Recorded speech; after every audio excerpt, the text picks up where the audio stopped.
The Ark of the Covenant was a weapon so powerful that it could level armies, so sacred that touching it meant instant death, and so valuable that 3 of the world's biggest religions have been searching for it for over 2,600 years. It's sacred to Jews, Christians, and Muslims. The Dome of the Rock, one of Islam's holiest sites, sits right on top of where the temple once stood. For Muslims, this is where the Prophet Muhammad ascended to heaven during the night journey around 621 CE. If you're ready to dive into one of history's greatest unsolved mysteries, smash that subscribe button and hit the bell, because this rabbit hole goes deep, asterisk, asterisk. What even is this thing? Let's rewind to around 1446 BCE. That's over 3,400 years ago. Moses has just led the Israelites out of slavery in Egypt. You know the story. Plagues, parted Red Sea, Charlton Heston in a robe. They're wandering through the Sinai Desert, and God decides to give them the ultimate instruction manual, the 10 Commandments. But here's the thing. These aren't just rules scribbled on a napkin. According to the book of Exodus, God literally carved these commandments into 2 stone tablets with his own finger, like divine graffiti. These tablets were the law, the contract between God and humanity. And you don't just leave the most important legal document in history sitting on a rock somewhere. So God gives Moses extremely specific instructions on how to build a container for them, not just any box. The Ark of the Covenant, picture this, a chest made of acacia wood, about 4 feet long, 2.5 feet wide, and 2.5 feet tall. Roughly the size of a coffee table, but way more intimidating. The entire thing was overlaid with pure gold, inside and out. We're talking serious bling. On top sat the mercy seat, a solid gold lid with 2 golden cherubim angelic figures with wings facing each other. Between these cherubim, according to Jewish tradition, was where God's presence literally dwelled on earth. Not symbolically, literally. The space between those 2 angels was God's earthly throne room. Inside the ark, the stone tablets. Also, according to later texts, Aaron's staff that miraculously budded with almonds, and a golden pot of manna, the mysterious bread that fell from heaven to feed the Israelites during their 40 years in the desert. This wasn't just a fancy storage unit. This was the most sacred object in all of Judaism. The physical meeting point between the divine and the mortal. The hotline to God, but it gets crazier. This thing had power. Real, documented, absolutely terrifying power. The Ark's greatest hits. The Ark wasn't some museum piece that sat in a corner collecting dust. It was actively used as a weapon of mass destruction. Our first story takes place around 1406 BCE at the Battle of Jericho.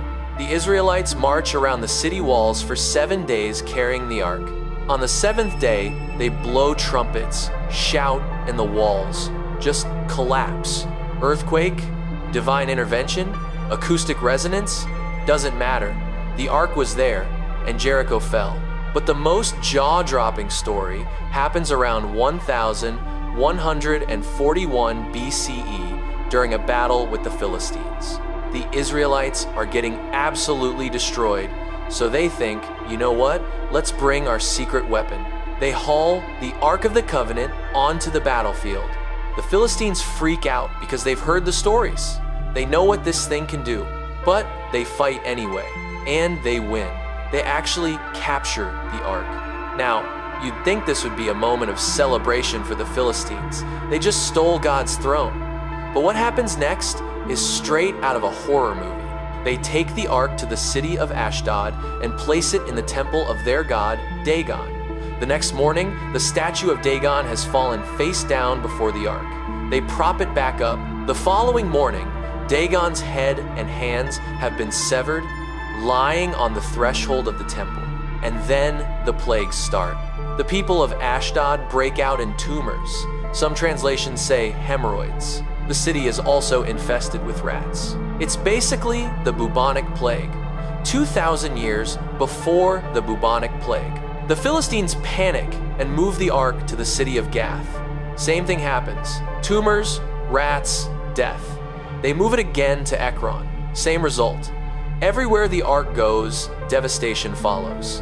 After 7 months of this nightmare, the Philistines build a brand new cart, load the ark onto it, hitch it to 2 cows that have never been yoked, and essentially say, please, please take this thing back. They send it with gold offerings as a guilt offering. The cows, with no driver, head straight back to Israelite territory. The people of Beth Shemesh see it and celebrate. But then about 50 to 70 men make a fatal mistake. They look inside the ark. They die instantly. Let me say that again.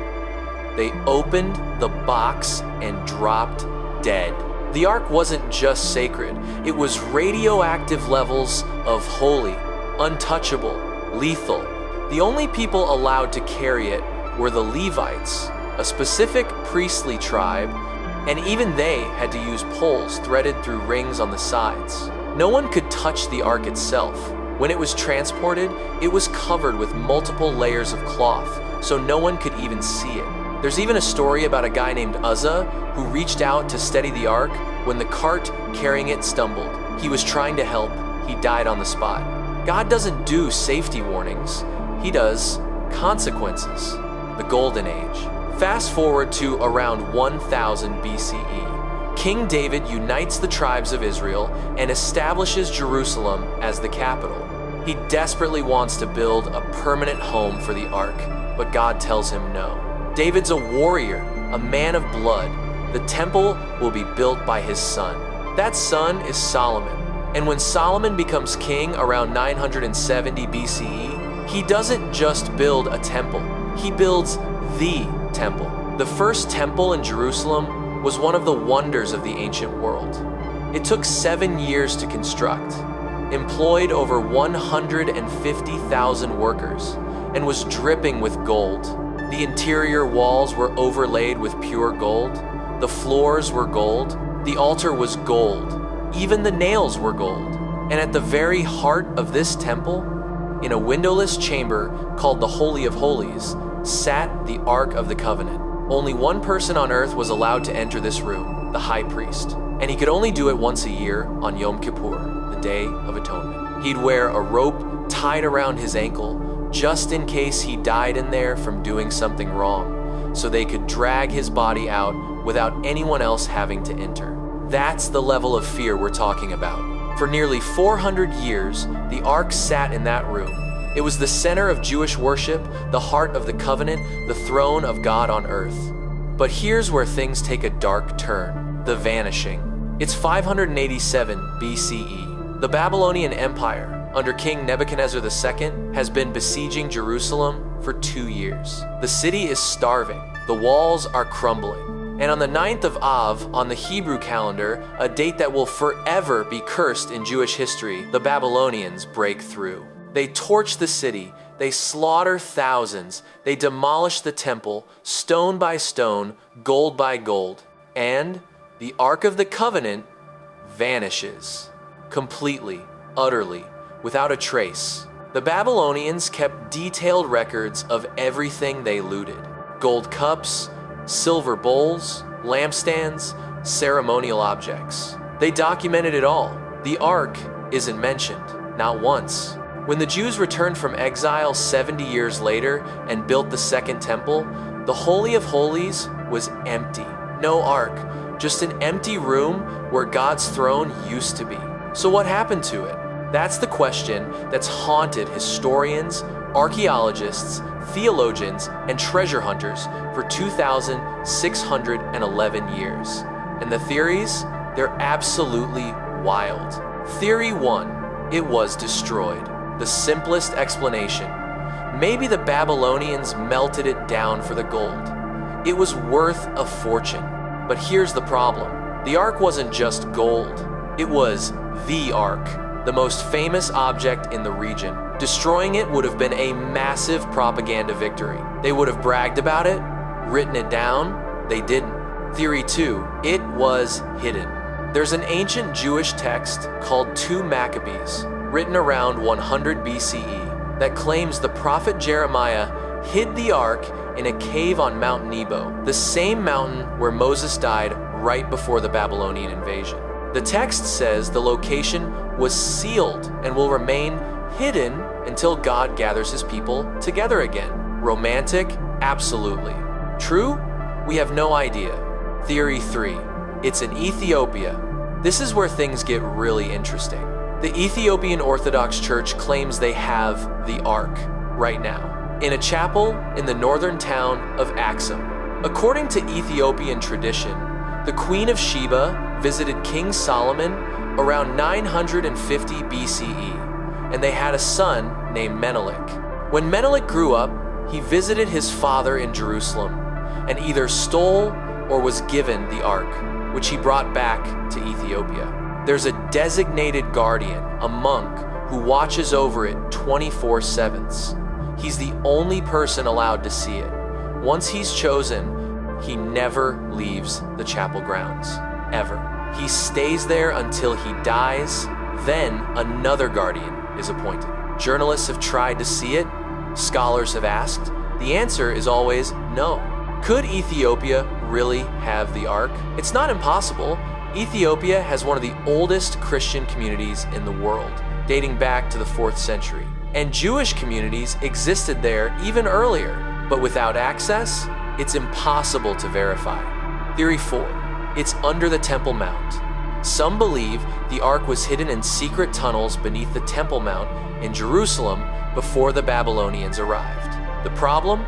The Temple Mount is one of the most politically sensitive locations on earth. It's sacred to Jews, Christians, and Muslims. You can't just start digging.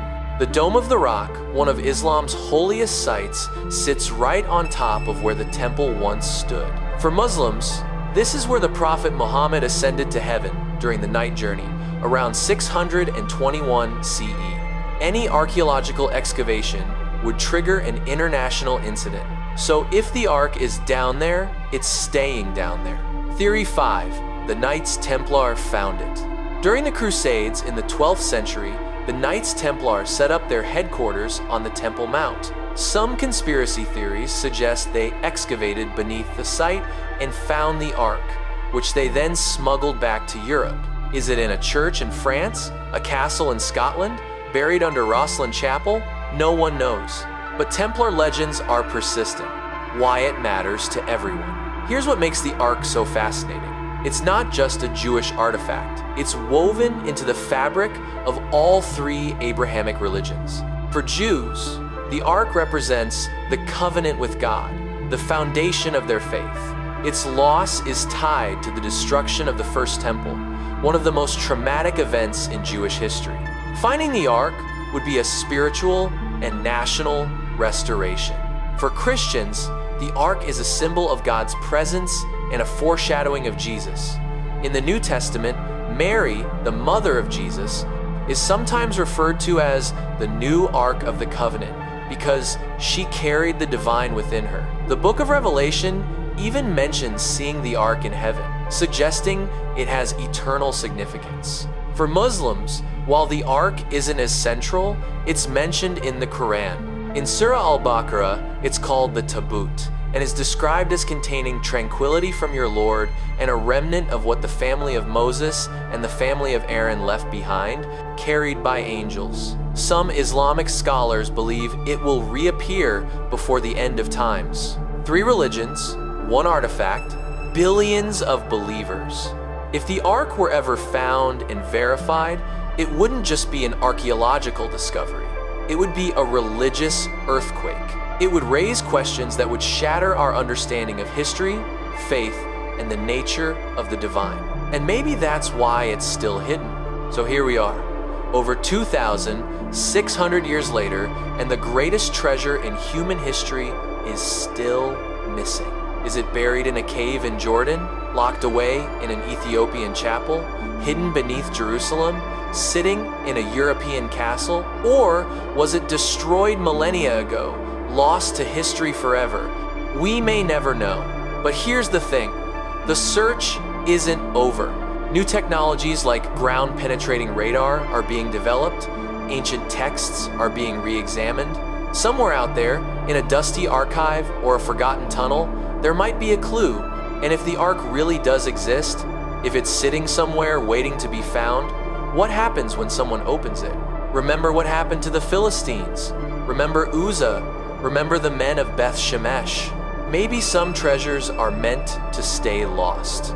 But then again, maybe not. If you're as obsessed with this mystery as I am, hit that subscribe button and turn on notifications. Because next week, we're diving into another artifact that vanished without a trace. The menorah from the Second Temple. 7 feet of solid gold, stolen by the Romans, and potentially hidden in the Vatican. Trust me, you don't want to miss it. Until then, stay curious, stay skeptical, and keep searching for the truth. Because somewhere out there, history's greatest mysteries are waiting to be solved.